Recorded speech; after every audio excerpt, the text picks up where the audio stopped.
പ്രിയ ശുഭ്മൻ ഗിൽ, ഒടുവിൽ കാത്തിരുന്ന ദിനം വന്നെത്തി. താങ്കളുടെ ക്ലാസ് ഇന്നിംഗ്സ് ഇന്ത്യൻ ക്രിക്കറ്റ് ആരാധകർക്ക് സന്തോഷം നൽകിയിരിക്കുന്നു. മിച്ചൽ സാന്റർ എന്ന ഇടംകയ്യൻ സ്പിന്നറെ അതിർത്തി കടത്തിയത് ഏറെ സന്തോഷിപ്പിച്ചു. പക്ഷേ ഇതുപോരാ. താങ്കളിൽ നിന്ന് പ്രതീക്ഷിക്കുന്നത് ഈയൊരു സെഞ്ചുറിയല്ല.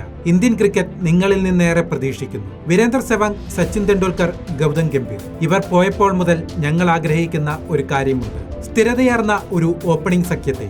രോഹിത് ശർമ്മയും ശിഖർ ധവാനും പ്രതീക്ഷ നൽകി. പക്ഷേ ശിഖാറിന് തന്റെ യാത്ര പൂർത്തിയാക്കാൻ കഴിഞ്ഞില്ല. KL രാഹുൽ ഓരോ ദിവസവും റിവേഴ്സ് ഗിയറിലാണ്. രോഹിത് ശർമ്മ കരിയറിന്റെ അവസാന ഘട്ടത്തിൽ എത്തിക്കഴിഞ്ഞു. ഇനി പ്രതീക്ഷ നിങ്ങളിലാണ്. കാരണം ഒരു ഇതിഹാസ താരമാകാൻ നിങ്ങൾക്ക് കഴിയുമെന്ന് ഞങ്ങൾക്കറിയാം. കൗമാരകാലത്ത് തന്നെ ക്രിക്കറ്റിൽ അസാധ്യ മികവ് പുറത്തെടുത്ത താരം ഇന്ത്യൻ ആഭ്യന്തര ക്രിക്കറ്റിൽ അതിവേഗത്തിൽ ഉയർന്നു വന്നു. പലപ്പോഴും ക്രിക്കറ്റ് ഗില്ലിന്റെ പഠനത്തിന് തടസ്സമായി. മാധ്യമ റിപ്പോർട്ടുകൾ പ്രകാരം ശുഭ്മൻ ഗില്ലിന് ഒരു ബിരുദം പോലുമില്ല. ഡൽഹി അതിർത്തികളിൽ കർഷക സമരം ശക്തമായ ഒരു കാലമുണ്ടായിരുന്നു. അന്ന് ഗില്ലിന്റെ പിതാവ് ജീവിതത്തിന് വേണ്ടി പോരാടി. താങ്കൾ രാജ്യത്തിന് വേണ്ടി.